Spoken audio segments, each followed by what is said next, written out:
வணக்கம். அன்புள்ள யூடியூப் நேயர்களே! இன்று நாம் நமது நடிகரும் டிவிகே தலைவருமான விஜய் ஜாதகத்தை பற்றி பார்க்கப் போகிறோம். அவருடைய எதிர்காலம் என்ன? அவருடைய அரசியல்ல அவருடைய எதிர்காலம் என்ன? தனிப்பட்ட முறையில் எதிர்காலம் எப்படி உள்ளது? இப்போது நடந்திருக்கிற கூடிய இந்த ஸ்டாம்பேட் சம்பவத்துக்கு என்ன காரணம் என்கிற தகவலை எல்லாம் தெரிந்து கொள்ள இருக்கிறோம்.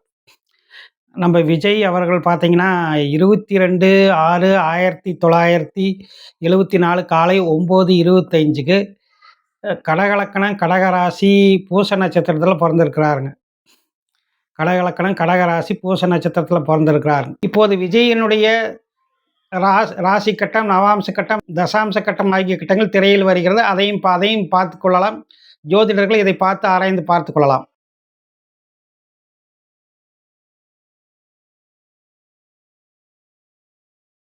அவருடைய ராசி கட்டத்தில பார்த்தீங்கன்னா, சூரியன்,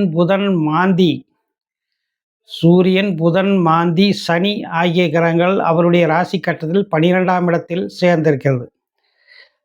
அந்த சேர்க்கை குருவும் பார்க்குது. அது ரொம்ப நல்லது தான்.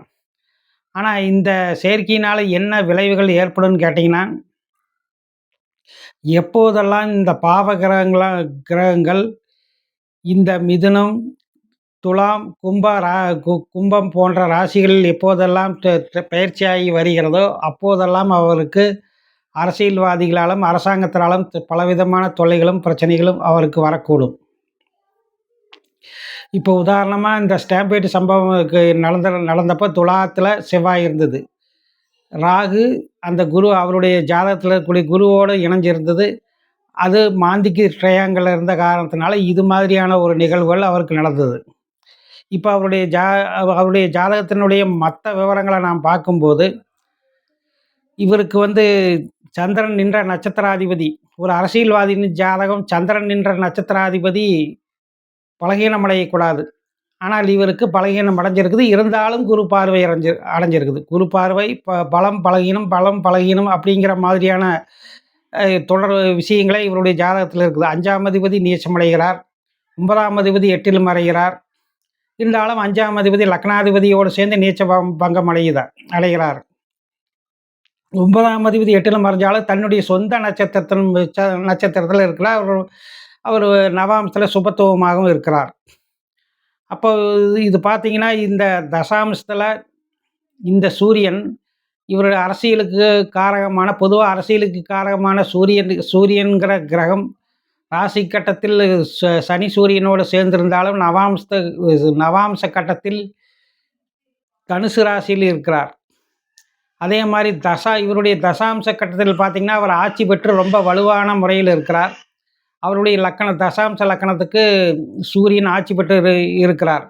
எப்பவுமே ஒரு D10 சார்ட்டில் எப்பவுமே D10 சார்ட்டில் D1 சார்ட்டில் எந்த ஒரு கிரகம் நீச்சம் அஸ்தமனம் அடைஞ்சிருக்கும் போது அவங்களுக்கு D10 சார்ட் அது லக்கணமாக அமையக்கூடாது. அப்படி அமையும் போது திரு விஜய்க்கு விருச்சிகம் தான் தசாம்ச லக்கணமாக அமைஞ்சிருக்குது. அவர் ராசி கட்டத்தில் நீச்சமாக இருக்கிறார். இருந்தாலும் அவர் நீச்ச பங்கம் அடைகிறார். இப்போ இது பலம் பலகீனம் அப்படிங்கிற இடத்துலையே தான் வருது.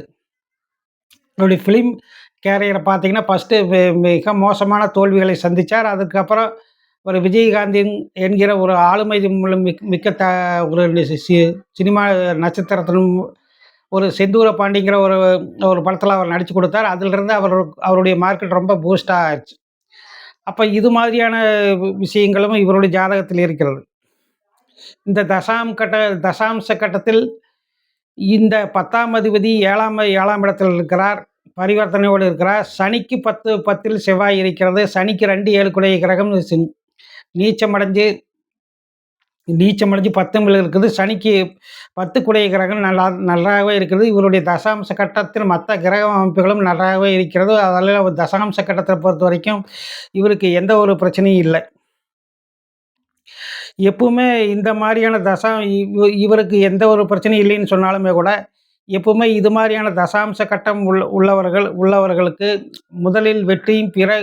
முதலில் தோல்வியும் பிறகு வெற்றியும் தான் வரும். அதனால் இந்த மாதிரியான அமைப்புகள் இவருக்கு வந்திருக்குது. இப்போ மார்ச் 21ஆம் தேதிக்கு அப்புறம் இந்த செவ்வாய் இந்த கும்பராசியில் பயிற்சியாக இருக்கிறார் அப்படின்னா, அந்த மாதிரியான சம்பவம் திரும்பவும் அவருக்கு நடக்குமா? அப்படின்னு நீங்க கேட்பீங்க.